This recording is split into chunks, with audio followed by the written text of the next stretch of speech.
Díomh a gcuin ús agus cóide. Is mise an talamh pádraig ó gaire uachtar an cadamh. Is mór an ordom fáilte churamh go léir go dtí acadamh ríoga na hÉireann inniu. Good evening, everybody. I'm delighted to welcome you all to the Royal Irish Academy for tonight's discourse entitled The Geometry of Chaos, From Climate Change to Foundations of Quantum Physics.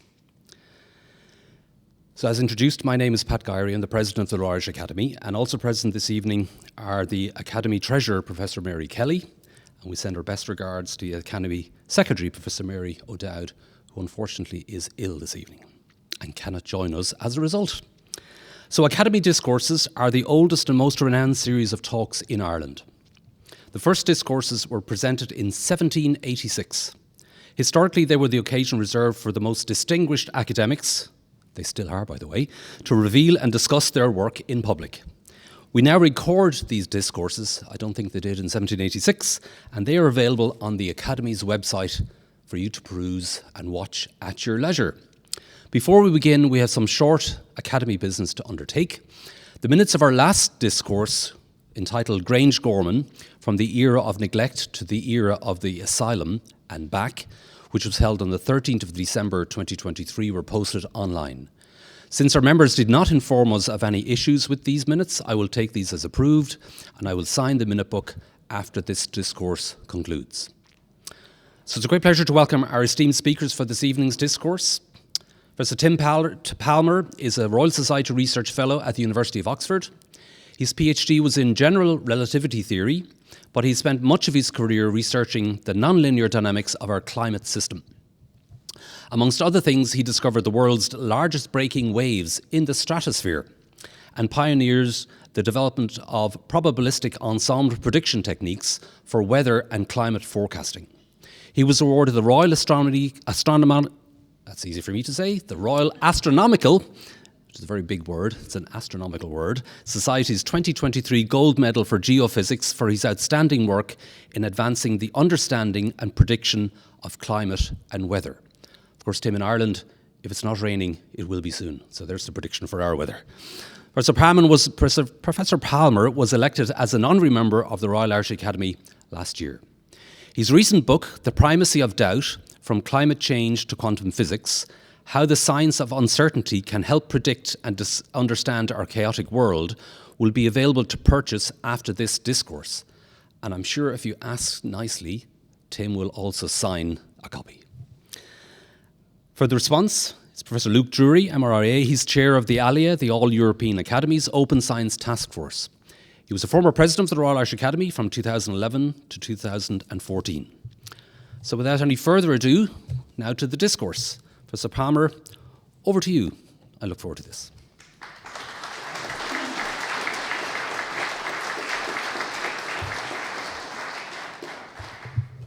Thank you very much. It's a great honour to be here.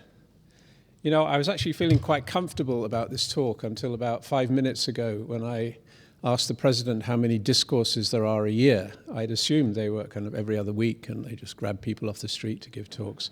But no, there are 4 a year and they're very serious talks. So now actually, if you feel a bit of nerves, this is as a result of my mistake. I should never have asked the question beforehand. Now, I haven't actually had a go at these slides, but they do seem to work. So that's the title of my talk. I'll try to explain a little bit about what that strange object is in the background. And as a kind of just unashamed advertisement, I am going to talk about different topics, let's say, in this book. Now, you know, as Pat said, it's sort of a book about the science of uncertainty in different areas. But there is really a sub-theme going through the book, and I want to tell you what the sub-theme is.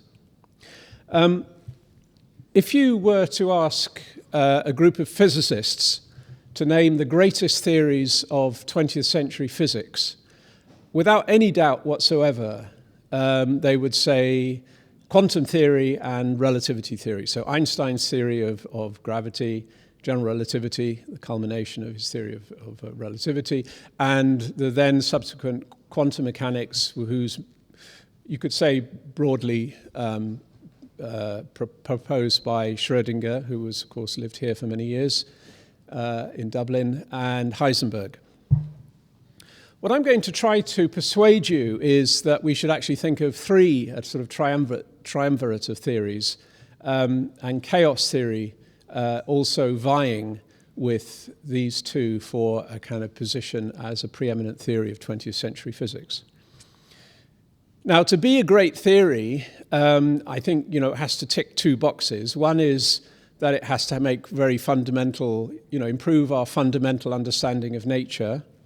But it also must be a practical theory, must have practical consequences in the real world. And I shall try to focus on both aspects of that and give you my own perspective, at least, on some of these things.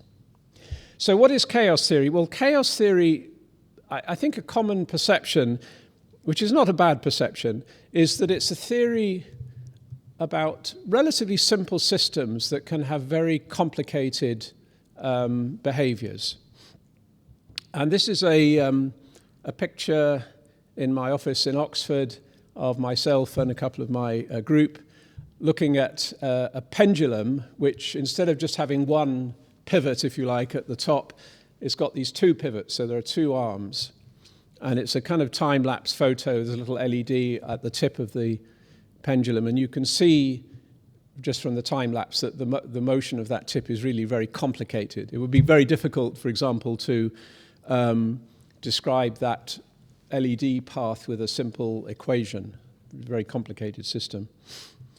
So that's one aspect of chaos theory. Another one, which is very strongly related to that, is this notion that chaotic systems are very difficult to predict, because any slight uncertainty that you might have in the starting condition for your prediction can end up making the prediction incorrect, let's say.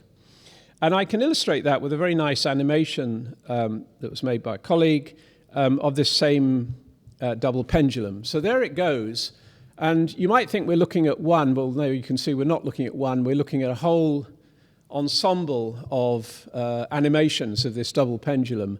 And you can see how, although they had started almost from identical starting conditions, they end up looking extremely complicated. So there it goes again.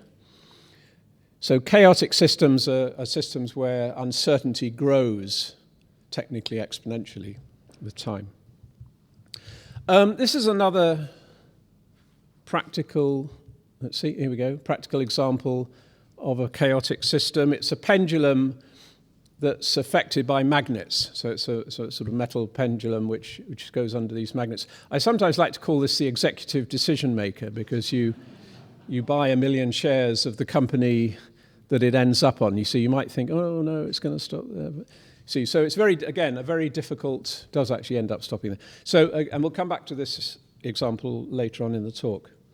So that's another illustration.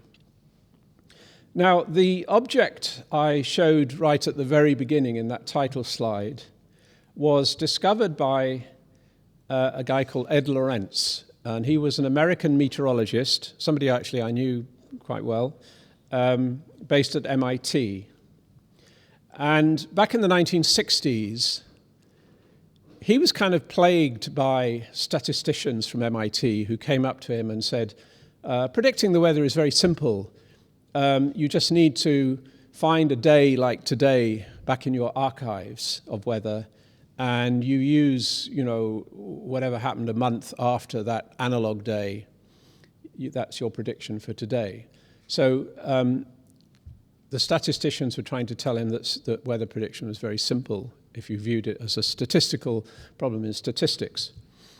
And Lorenz felt that this idea was misguided, and he wanted to come up with a simple model which kind of disproved this idea. So the statistician's idea was basically that the weather would repeat itself. It would be periodic. Every now and again, it would just go back to where it was maybe 50 years ago, and everything would repeat. And he felt that this idea was incorrect. And it would take an hour to tell you about these equations, and in fact, I'm sure a lot of you, are not mathematicians, so you don't really need to know. But he came up with these three equations, which make use of, the reason I've got Isaac Newton there as well, is they make use of Newton's calculus to describe them. So he kind of boiled the weather equations down to a very idealized set of equations, which turn out to have this property of chaos. Something at the time I think most of his contemporaries would not have believed was possible, that you could boil down complicated equations to just three and exhibit all the complexity and difficulty of predicting weather. So I don't want to say too much about these equations, but the main thing to bear in mind is there are three variables. So these capital letters X, Y, and Z represent variables. A variable, the number varies. The other things like the Greek letter sigma and the little r and the little b are just parameters which have fixed values. And the left-hand sides of the equations, that little dot above the X, the Y, and the Z, that's where the Newton calculus comes in, because this is what's called the time rate of change. So how rapidly X, Y, and Z are changing with time depends on the values on the right-hand side. And with those equations, you can basically put those into a computer, which is what Lorentz did, some of the early computers he had access to. And starting with a set of initial conditions, you can see how the system evolves. And this is actually an example of that. So it's kind of fortunate, because the equations only have three variables, that you can represent the space of variables in a three-dimensional space. It's kind of a coincidence, but X, Y, and Z, these are not physical. It's not like the physical dimensions of this room. These represent fluid motions. It's a sort of the connection to the weather is a little bit complicated, and we don't need to go down that route. But basically, these are three variables that can be represented by three axes in a three-dimensional space. And what you see here is basically a computer doing this, what's called integration of the equations from an initial state, which is one of with the endpoint on the left of the equations, and we just run it for a while, and it sort of goes round in a circle and doesn't quite go round forever, and it goes round a different circle. So Lorentz discovered that. He thought that was interesting, and then said, well, what would happen if I carried on and on and on and on and on, as long as the computer would allow me to carry on? And he found a really intriguing structure to this sort of solution of the equations. And although Lorentz, if you read popular books, you often see Lorentz and Lorentz's model being used to illustrate the butterfly effect and chaos and all that sort of stuff, I think the real genius, and the thing that perhaps he's not given enough credit for, is this discovery of what this structure is.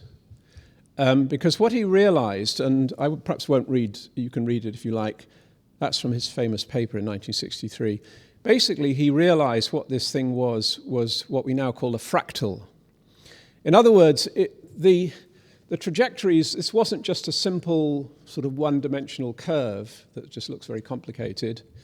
Neither was it a sheet like a piece of complicated origami, nor was it a three-dimensional volume, but it was something which we now call a fractal, which is characterized by a dimension which is not a whole number. So it's 2 point something, something, something. And the simplest type of fractal is the thing I've shown on the right, which is called a Cantor set, which was discovered by the German mathematician back in the 19th century, Georg Cantor, which is basically taking, let's say a line and cutting out the middle third of that line, throwing that middle third away, then cutting out the middle third of the remaining bits, and keeping cutting bits out, and on and on and on. Now, this fractal, the point about this fractal is that it has a structure which never disappears as you zoom into it. So the more you zoom in, you still see that structure. In fact, the structure keeps repeating itself. Now, I haven't got any slides of this, but those of you who've heard of a thing called the Mandelbrot set is a very famous example of a fractal which, you zoom into it and you keep seeing this incredible structure which just keeps going on, no matter how deeply you delve into it. And the same would be true of that, what is now called a Lorentz attractor. It's the geometry, if you like, that's produced by these equations. And the reason why I think this is remarkable, and in a way this is where the connection to Newton suddenly goes away, because for Newton, the notion of geometry would mean the kind of postulates of geometry that Euclid, the ancient Greek mathematician, derived, which describe things like spheres or ellipsoids or something like that, which of course Newton had made great use of in his theory of planetary motion. But a sphere or an ellipsoid looks boring if you zoom into it enough. It just looks flat. You lose the structure of the geometry as you zoom in. Whereas a fractal, you never lose that structure. It's always there. So there is something remarkable. In fact, I'm going to move on to the next slide. There's something remarkable about this geometry. And the way I'm going to illustrate this is that it actually bridges the divide between the mathematics of Newton, the really kind of classic 17th century mathematics of calculus, which produce those differential equations.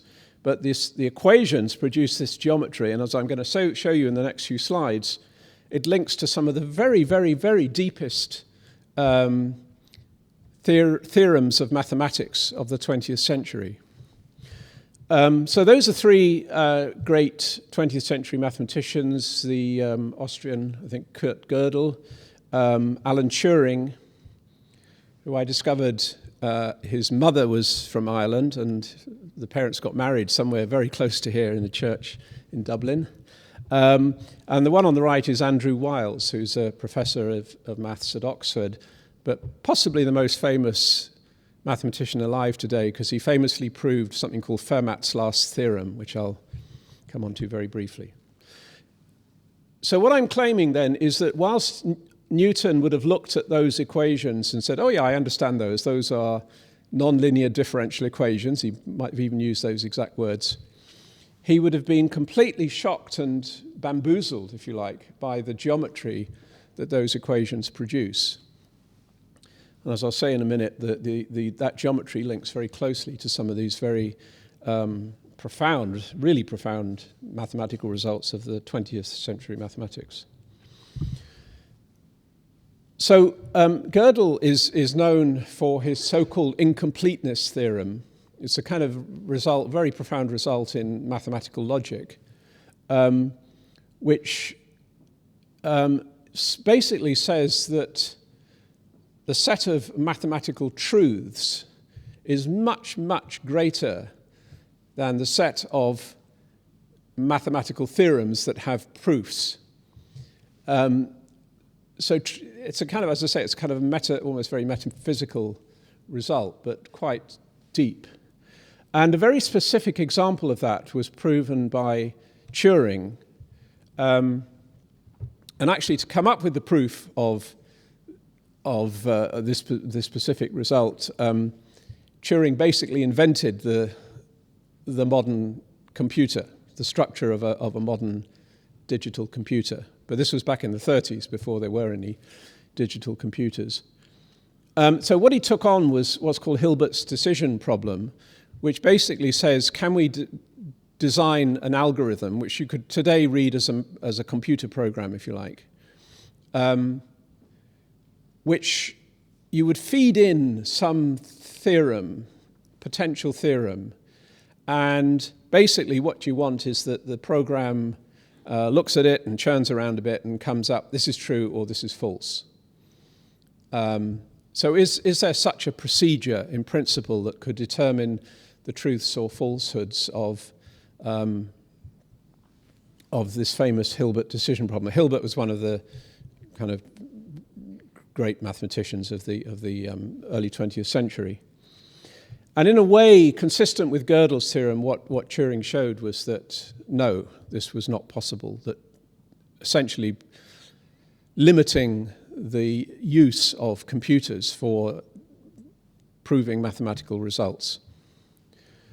I do discuss a little bit in my book, because it's something that Roger Penrose, who's very much a mentor of mine in my PhD days, has a lot of discussion in his books about the relevance of Gödel's theorem and indeed Turing's results to the notion of whether artificial intelligence can really understand mathematics or indeed understand anything. And Penrose argues that because of this limitation and because AI is inherently algorithmic, it cannot understand in the way that we understand things. I go into that a little bit in the book, but I'm going to sort of jump over that a little bit right now. I mentioned Fermat's last theorem. It's called Fermat's last theorem, but Fermat never actually proved it. He famously wrote in one of his books, in the margin, I've got this wonderful proof, but there's no space in the margin. It reminded me somebody on the New York subway had written under a sort of an advertisement, I've just found a wonderful proof of Fermat's last theorem, but my train is coming and I've got no time to write it down now. It's a similar theme. But he proved it, Andrew Wiles, in the 1990s. Really very kind of super famous result, because this is a problem that have been taxing all the greatest mathematicians over the centuries since the time of 17th century Fermat. And so I just want to briefly tell you the link to chaotic systems, and in particular this notion of geometry of chaos. Because there was a nice paper by mathematician Simon Dubé back in the 90s, who actually showed that you can actually, all these undecidable problems, the problems that can't be proven by algorithm, can be reframed in terms of problems in the geometry of fractals. So a very simple example could be, is there an algorithm for deciding whether a point lies actually on Lorenz's attractor?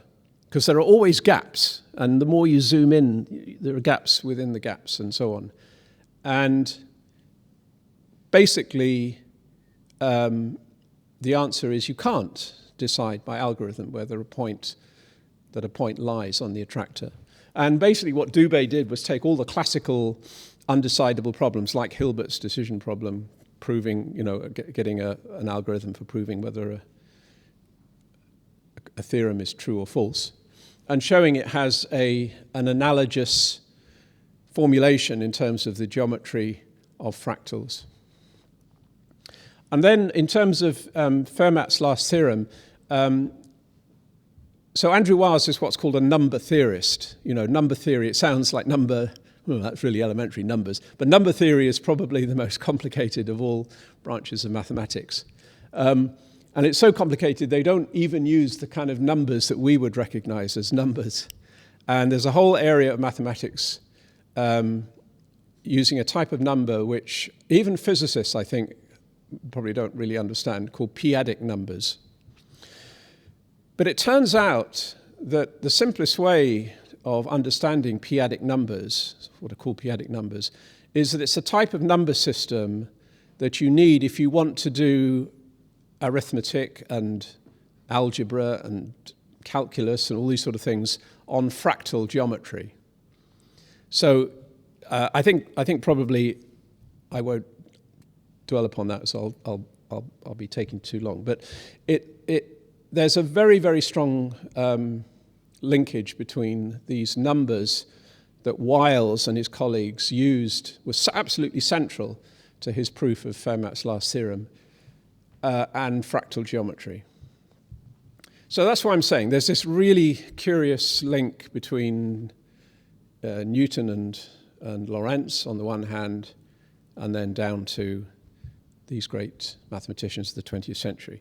Later in the talk, I'm going to try and make a claim there's also links to some of the great physicists of the 20th century, but we'll come on to that a little bit later.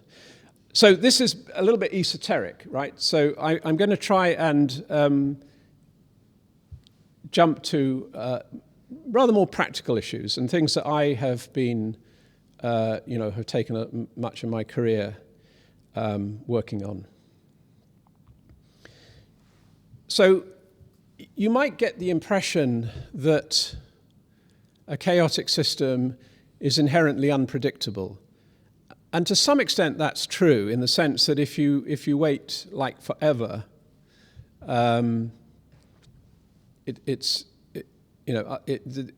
ultimately the system becomes so sensitive to the tiniest of errors in the starting conditions, it's impossible to make a prediction. But if you just focus on, what are relatively short-term predictions, a thing that characterizes a chaotic system is that some initial conditions can be very predictable and some initial conditions can be very unpredictable. So this is an example of that for the Lorentz system. So what we're doing, say, take the top left. If you imagine that little ring at the beginning, at the very, very top left of the top left, you could think of that as a little ring of uncertainty. So the true initial condition, you don't quite know where it is, but it's somewhere inside that ring.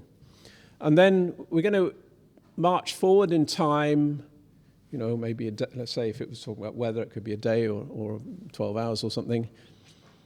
And what actually happens is that they make a jump from the left-hand wing to the right-hand wing. In terms of weather, you could think of these as different types of weather, stormy weather to settled weather or something like that. And you can see actually that ring, if anything, it actually shrinks a little bit. So the uncertainty at the final time is very, very small. So in this situation, you can be extremely confident about that the truth is somewhere in that little ring, sort of slightly distorted ring, at the end of that sequence of rings. On the other hand, if you just move to the top right now, if you move that initial ring like down a little bit, and then again evolve it in time, it kind of distorts into a bit of a sort of banana shape. And in fact, it's a very stretched out banana by the end. And you're not really sure at all whether the true state has actually made that jump from, let's say, stormy weather to calm weather, or it stayed on the stormy side. In fact, all you could really do is say, well, there's probably a probability of, 60% or something that it stayed stormy, and a 40% that it's made a jump. And then the bottom one, the uncertainty absolutely explodes. So this really illustrates this concept of what I call intermittent instability, that it's not like chaotic systems are always unstable and always unpredictable.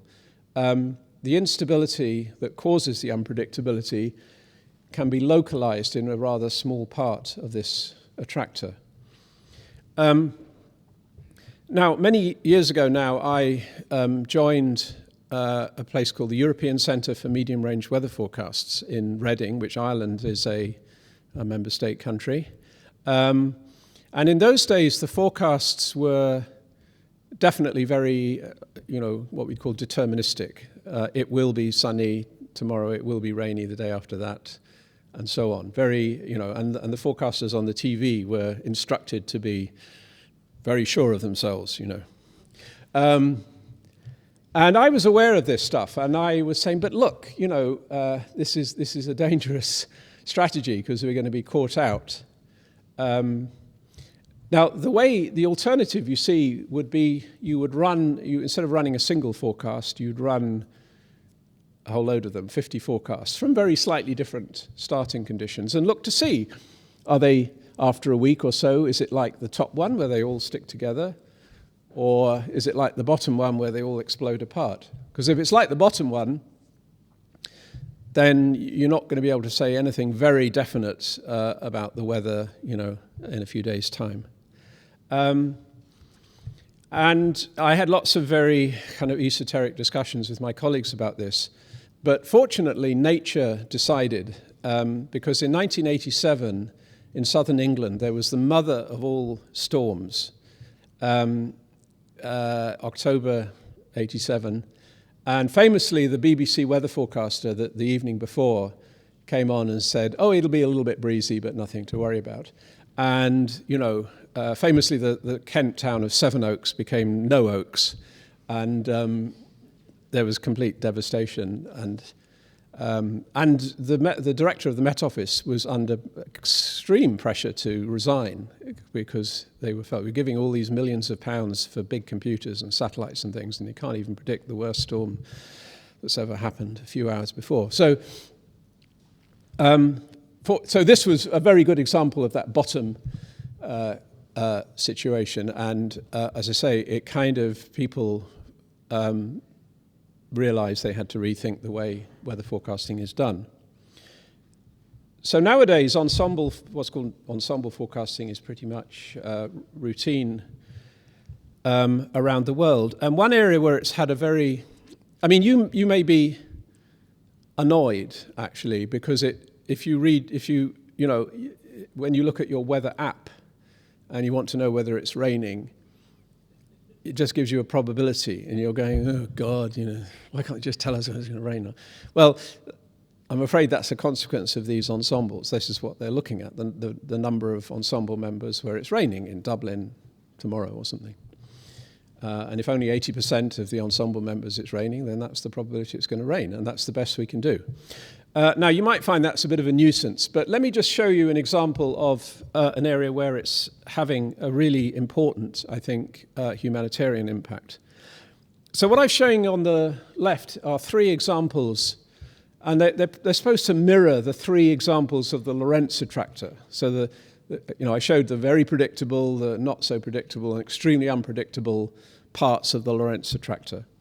Well, here are three ensembles of tracks of hurricanes or tropical cyclones, depending on the part of the world you are.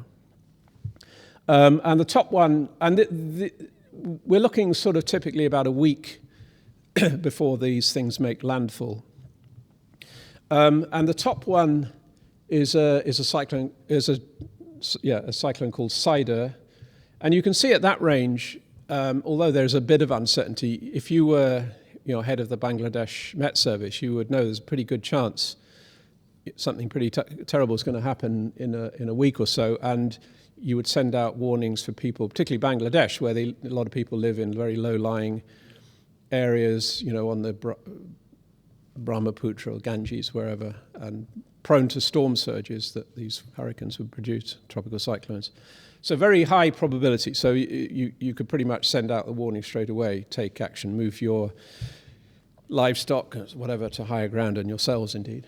The middle one is the famous Hurricane Katrina that hit New Orleans, again a week before. And you can see there is actually considerable uncertainty about whether it's going to go into the Gulf of Mexico or go up the Florida coast, the Florida, what do you call it, Panhandle. So at that range, actually, it would be very difficult to be absolutely categorical that somewhere like New Orleans should evacuate. The governor would be at least alert to the fact there was a risk of something happening, but you'd have to wait another couple of days before you could probably take action. And then the bottom one was called Nadine, which is of no great significance except for the fact that even whether it was going to go in towards Europe or back towards the Caribbean was uncertain. It was completely unpredictable. So what's the relevance of this? And it's to do with the way now humanitarian agencies are responding to these extreme events. Because in the past, particularly in the days of just deterministic forecasts, they were too unreliable to be able to take precautionary or preemptive action. So typically they would only go in with shelter and food and medicine and water and so on until after the event had hit. Because if they went in on the basis of every forecast of a severe event, they would run out of money almost immediately. But now what they can do is make a very informed kind of cost-benefit type analysis decision. So they work out ahead of time how high a probability for an extreme weather event to occur should be for it to be worth taking action. So obviously if it was 100%, it would be worth it. If it was 90%, it would be worth it. If it was only 10%, then 9 times out of 10 they'd be putting in emergency provisions which weren't needed. So you can do a kind of a cost-benefit analysis based on how much money you've got, how much resources you have, and so on, to determine a threshold probability above which you take precautionary action. You don't wait for the event to happen. And that's now being called anticipatory action. It's a very big program in the UN, the Red Cross, Red Crescent, all these humanitarian organizations going in advance. And it's being made possible because of quantitative risk estimates of these extreme events, which has been made possible by ensemble prediction. Now, so I talked about the weather quite a lot. I just wanted to say to start with, I wanted to say that the first person to realize that there were chaotic systems was actually not Ed Lorenz, but the French mathematician, physicist Henri Poincaré.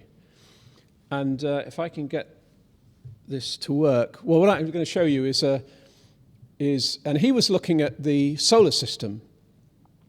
Now, you might think the solar system is the absolute archetypal model of predictability. The Earth goes around the sun once a year, right? What could be more predictable than that? We can predict eclipses, decades ahead of time. But he actually showed that you shouldn't take this for granted. So I'm going to show you an illustration of 4 bodies which are kind of gravitationally bound. It's a slightly contrived example, but it illustrates the principle. So you've got these 4 massive bodies, and they're going to orbit around each other on what look like very nice periodic sort of ellipses. And it looks like it's extremely boring. They're just going around. Everything's super predictable until...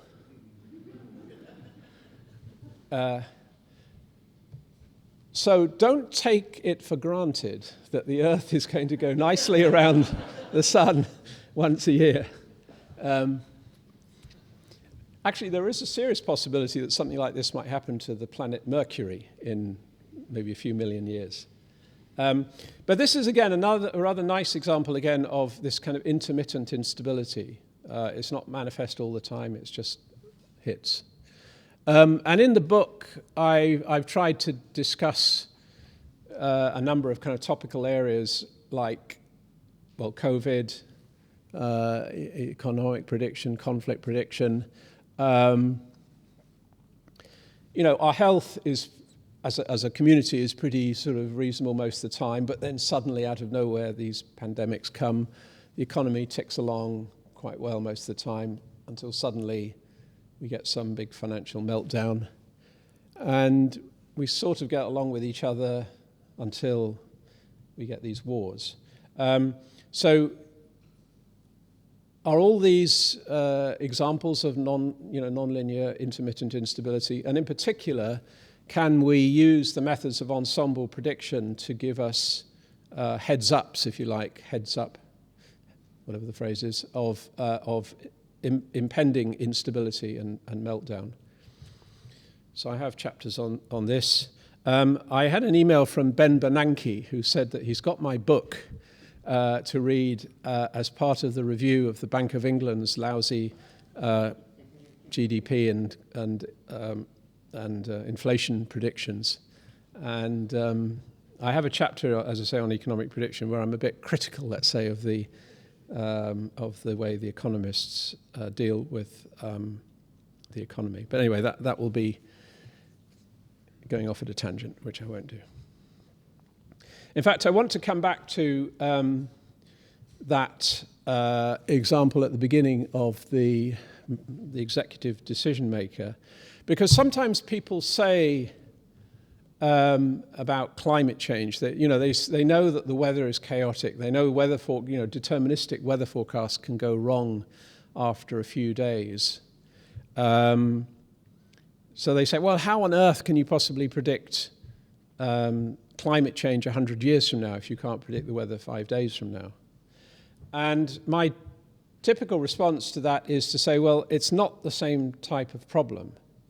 And I can illustrate that by, well, I will illustrate with this animation. So we return to our executive decision maker, but now we should think of these 4 magnets as different types of weather.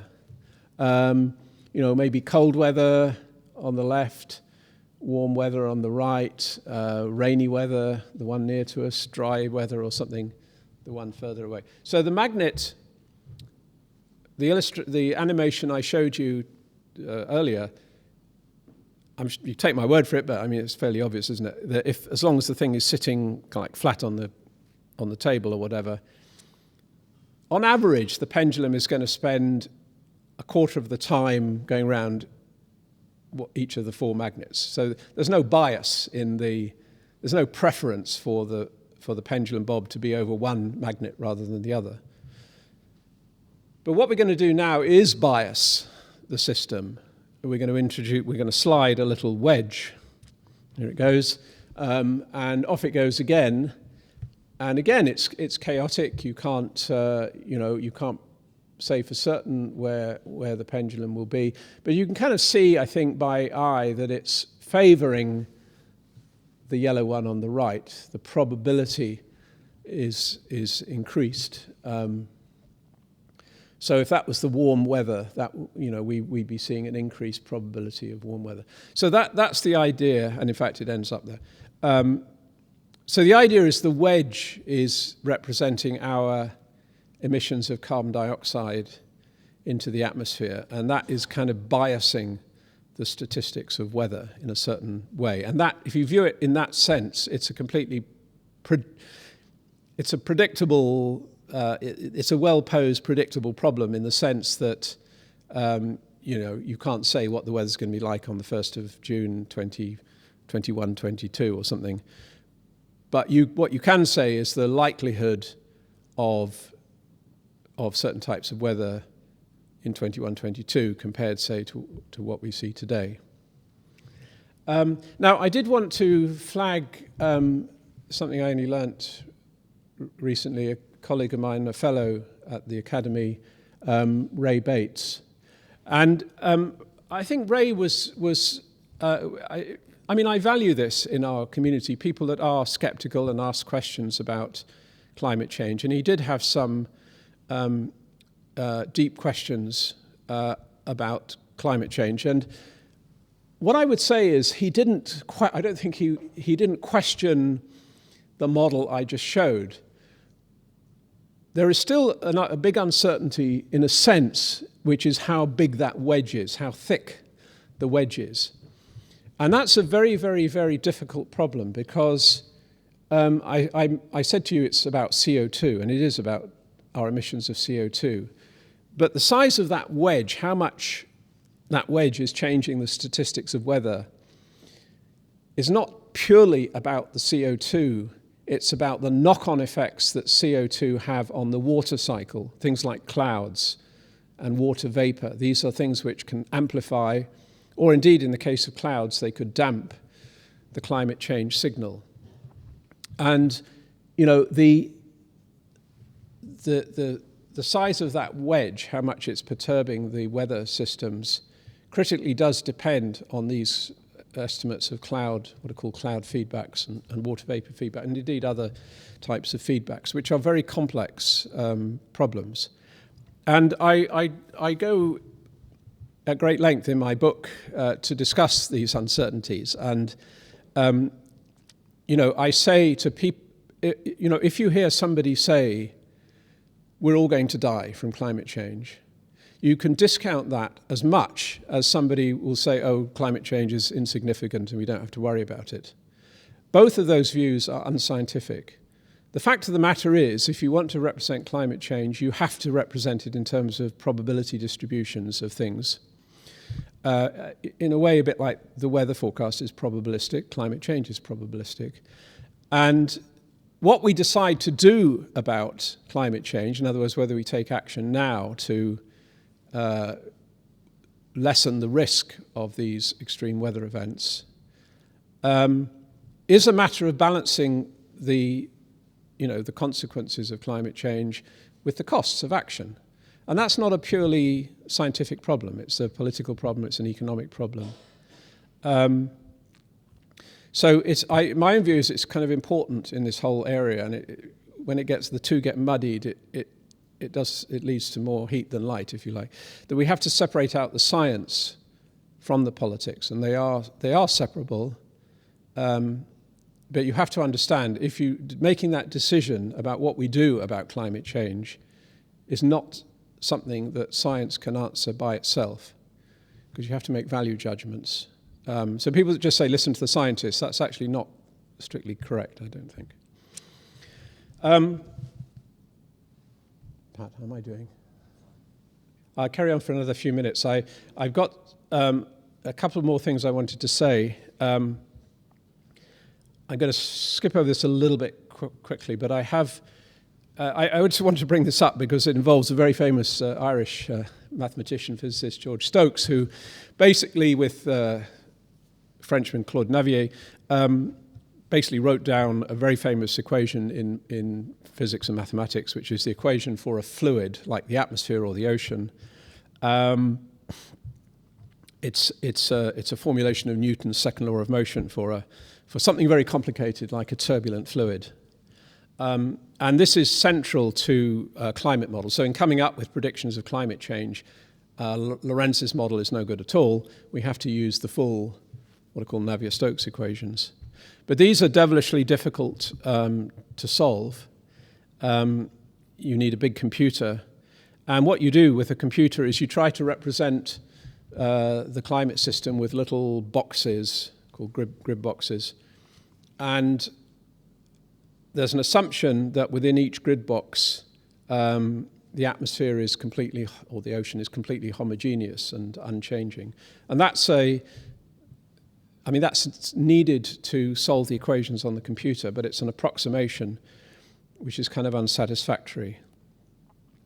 So I have a chapter in the book about this. I'm going to skip over this a little bit quickly, but I have a chapter in the book about the role of noise and how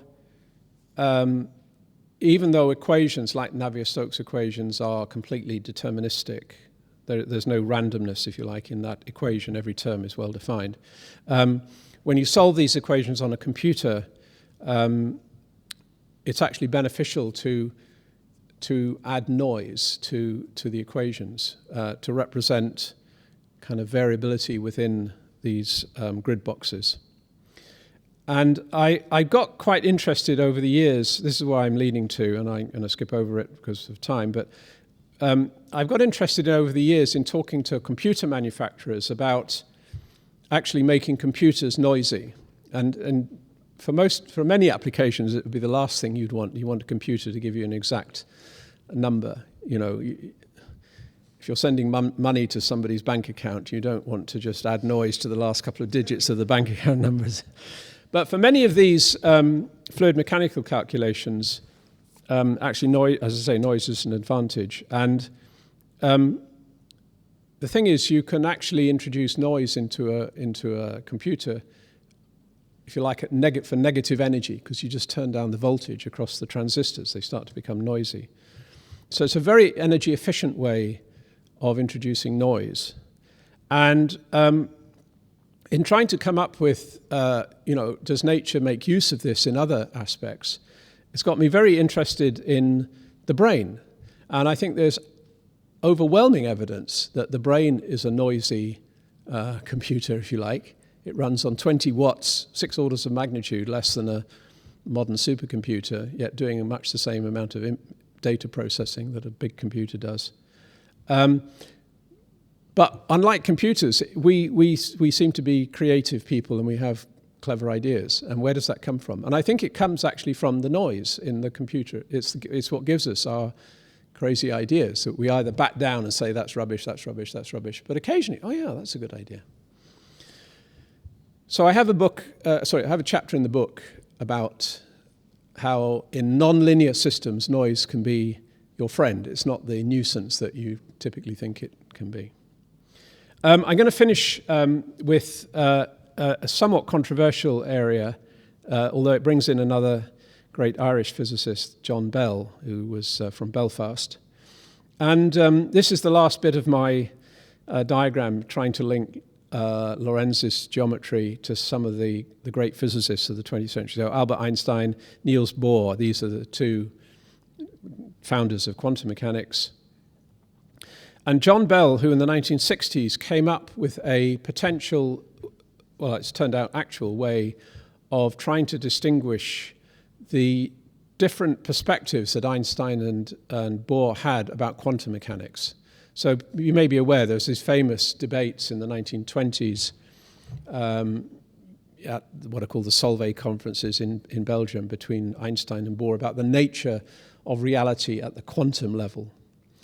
And Bell proposed this way of testing their ideas. And sadly, Bell died in the 1990s, I think, kind of prematurely. If he had lived, he would unquestionably have won last year's Nobel Physics Prize. But it went to three experimental physicists who basically proved something called the violation of Bell's inequality. I'll try and say a little bit about it if I have time. But the media sort of advertised this result as showing that Einstein was wrong and Bohr was right. So Einstein, you may know the famous two things he said. He said, God does not play dice. So he was a great believer that the world really was deterministic. There was no randomness in the world at a deep enough level. And he also didn't believe in something he called spooky action at a distance. And spooky action at a distance is the idea that, you know, what you do over here cannot possibly affect what happens, I don't know, let's say a few million light years away, instantaneously. And these experiments cast doubt on those two ideas, at least in conjunction. So Scientific American, the universe is not locally real, you know. Now, I'm a passionate believer that Einstein was right, and I hope in the course of time he will be proven so. What I want to do, and again, conscious of time, perhaps just remind me, 5 minutes or? Absolutely, okay, because I don't want to overrun too much. The experiment was about things called entangled particles. The notion of entanglement was something that Schrödinger came up with. And Bell's experiment involves measuring, so you can have photons, particles of light, which are polarized light. And you can think of the polarization as like the little photon having a spin, having a sort of internal spin. And in the experiment, there are two experimenters which are typically called Alice and Bob, and they are far apart.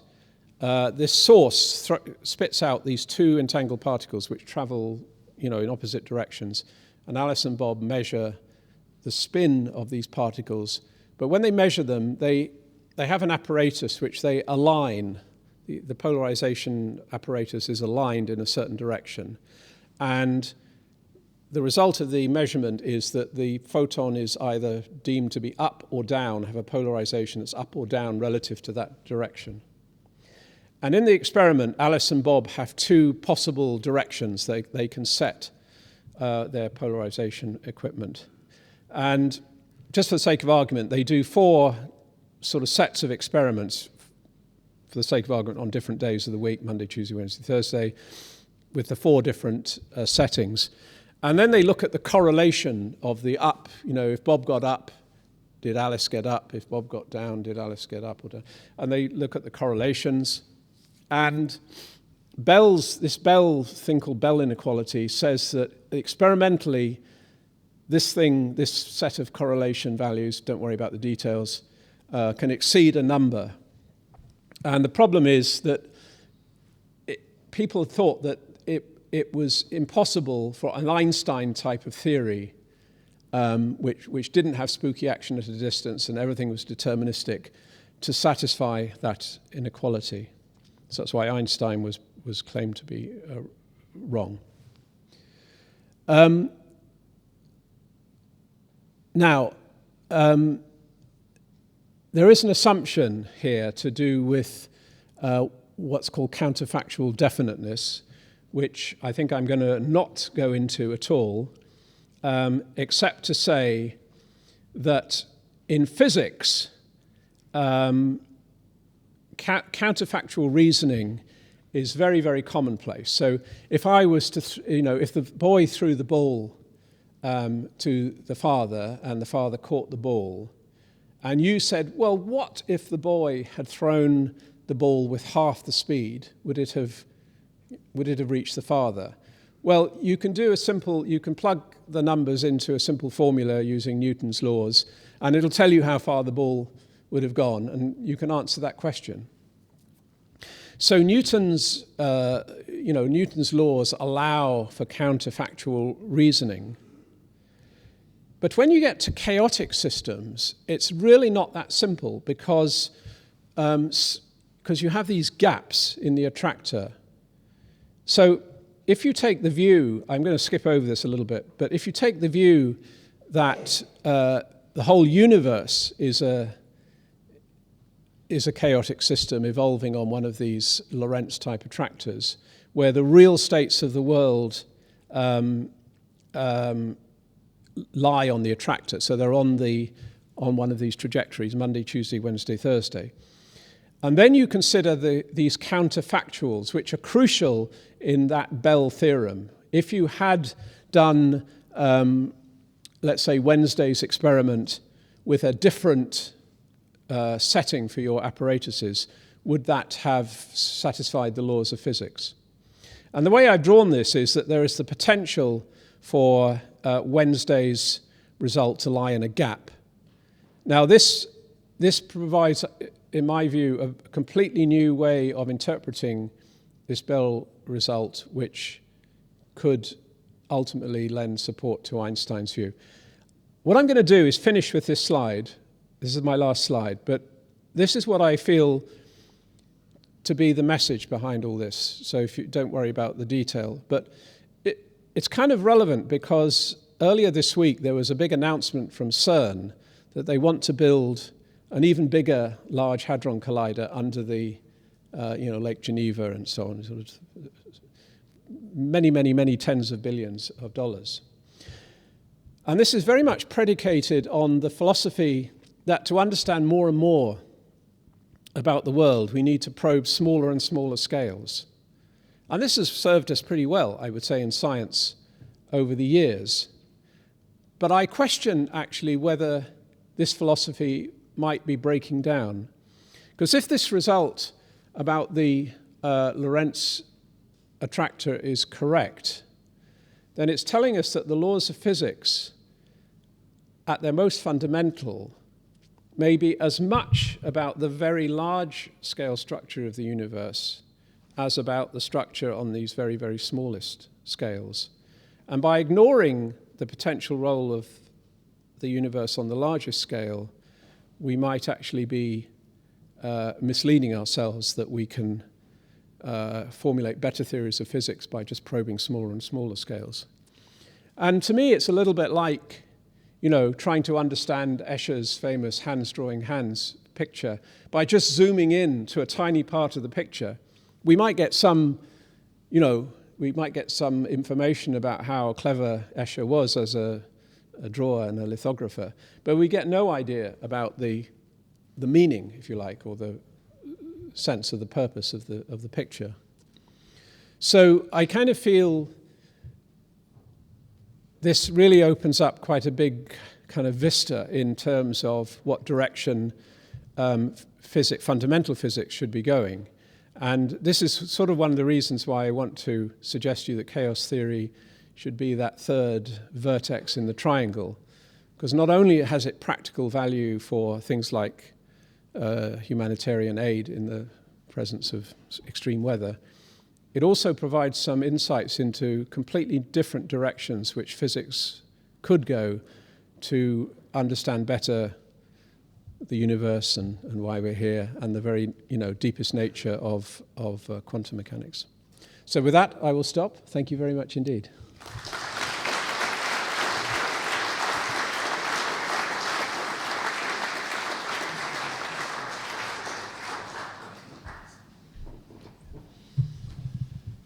So, President, members of the Academy, friends and guests, it is my duty as respondent to thank the speaker for his discourse.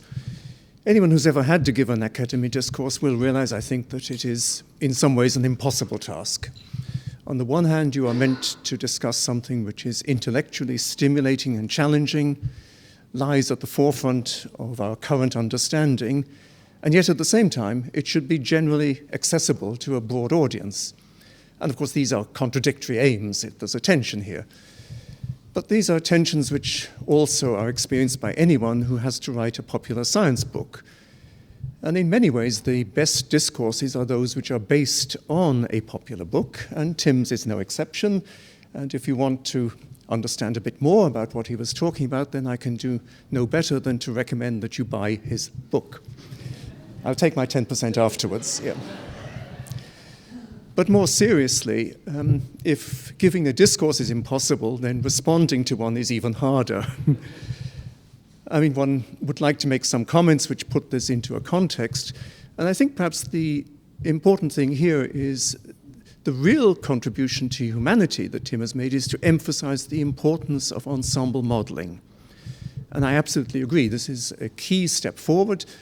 You might ask, why did we not do it earlier? And one answer is a simple and trivial one, that it demands lots of parallel computing power. So technologically, it's only recently become possible. But I think there's a deeper psychological issue which goes to the heart of what the subtext of what the various topics that Tim was addressing, which is how do we predict the future? And linguistically, it's quite interesting that we say the future. Maybe there isn't one future. Maybe we should be saying the futures. And in a way, this is the idea behind ensemble modeling, that you predict a range of possible futures, and then you can say that with a certain probability this is going to happen, but it's not definite. And this comes again to a psychological issue for humans. We hate uncertainty.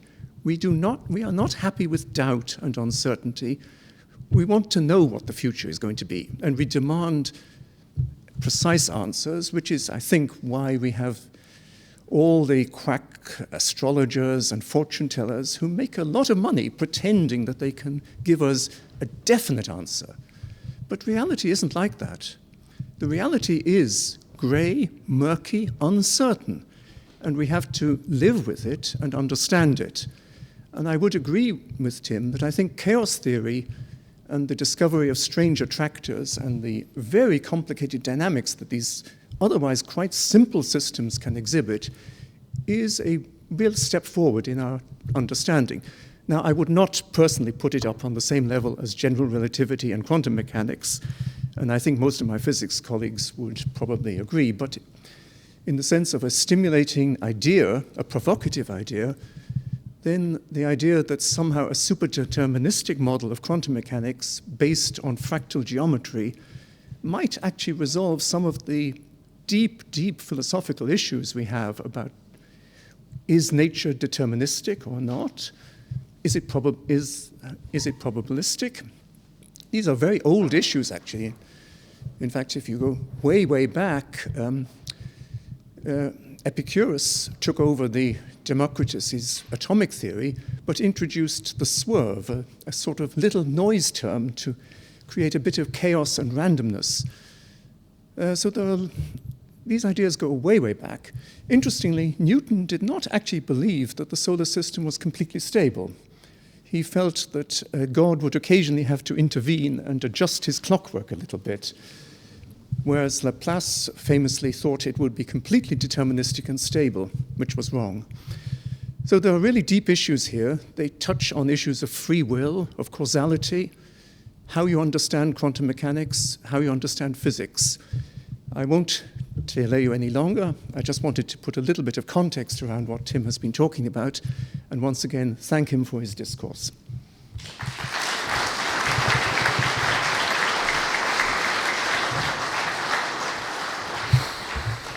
So please join with me in thanking Professor Palmer for a superb discourse. Thank also to Professor Drury for, as I said earlier, an insightful response on behalf of the Academy. I'd like to thank the audience, not just for attending, but for your participation as well. I think that's one of the really good things and different things about the discourse is that it lasts a certain length of time, the actual discourse, but the questions and answers actually really, you can learn so much more than you perhaps learn from the lecture itself. That's not to suggest we didn't learn much from the lecture, but I contrast that with a lecture within a symposium where there's a rigid timetable and the chairperson is looking at the time going, well, we've time just for one question, which seems always such a waste. So that's one of the nice things about the Academy. I know the longer we go on, we're between you and a glass of wine. I understand that, and the rest of your evening. But it really has been a really thought-provoking discourse and discussion, and I thank you for that. I'd also like to thank the Secretary of the Academy, Miss Mary O'Dowd, for organising the Academy's discourse, and again wish her a speedy recovery. The next Academy discourse, Explaining Unionism, is now due to take place in April. The exact date is not yet available, so watch out on our website, www.ria.ie. As soon as they are available, you'll be able to find out the dates for that. Thank you all for attending this evening's discourse, and do please join us now for refreshments in the front room.